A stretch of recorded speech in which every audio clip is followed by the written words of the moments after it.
le retour de l'Éternel candidat.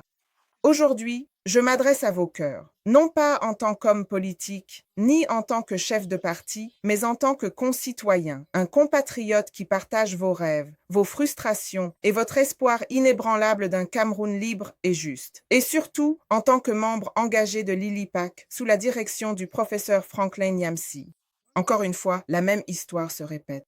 Paul Biya, âgé, distant et déconnecté des luttes quotidiennes de notre peuple, est une fois de plus présenté comme candidat. Nous connaissons le scénario, nous l'avons déjà vu. Sa soi-disant réélection n'est pas une question de volonté populaire, mais un spectacle mis en scène par le Conseil constitutionnel, ses ministres, les autorités administratives, et l'ICAM et les forces de sécurité. Ensemble, ils orchestrent le processus pour protéger une seule chose, la survie d'un régime qui refuse de céder la place au changement. Ne nous trompons pas, ce n'est pas la démocratie. Ce n'est pas un choix, c'est de la domination sous couvert de l'égalité. L'opposition est muselée et désarmée. Et quoi d'autre? Le courage est rare, les finances manquent et la stratégie est fracturée. Certains ont de bonnes intentions, beaucoup essaient, mais la plupart ne sont pas prêts à affronter toute la machine d'un régime qui ne recule devant rien pour conserver le pouvoir. Les efforts dispersés, bien que louables, ne font pas le poids face à la machine d'État qui a perfectionné la manipulation électorale, jusqu'à en faire un art.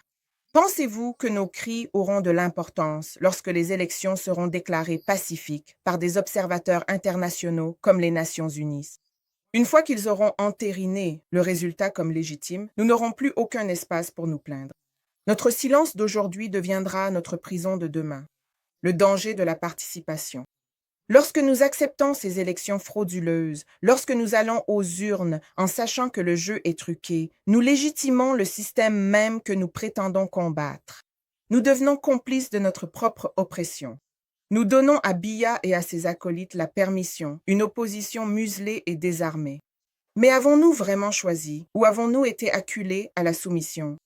Un appel à la conscience et à l'action collective. Le moment de dire non, c'est maintenant. Nous devons nous lever comme un seul peuple, non divisé par la région, la langue, la tribu ou le parti, mais unis par un seul objectif, la libération de notre nation des griffes de l'autoritarisme. Refusons ces élections. Retirons notre participation. Mobilisons-nous pacifiquement mais fermement. Exigeons en tant que peuple souverain la démission de Paul Biya et de son régime. Appelons à la mise en place d'un gouvernement de transition mandaté par le peuple dont le seul but sera de réformer nos institutions électorales, de restaurer la confiance dans la gouvernance et d'organiser des élections libres, justes et transparentes, un avenir qui nous appartient. Si nous échouons maintenant, il se peut que nous n'ayons plus d'avenir à reconquérir. Mais si nous nous levons aujourd'hui, ensemble et sans peur, nous pouvons tracer une nouvelle voie pour le Cameroun, une voie de dignité, de justice et de liberté. Ce n'est pas le moment d'hésiter. Ce n'est pas le moment de chuchoter. C'est le moment de se lever. L'avenir nous appelle. Le Cameroun nous appelle. Répondrez-vous à cet appel? Faites-le moi savoir. Merci.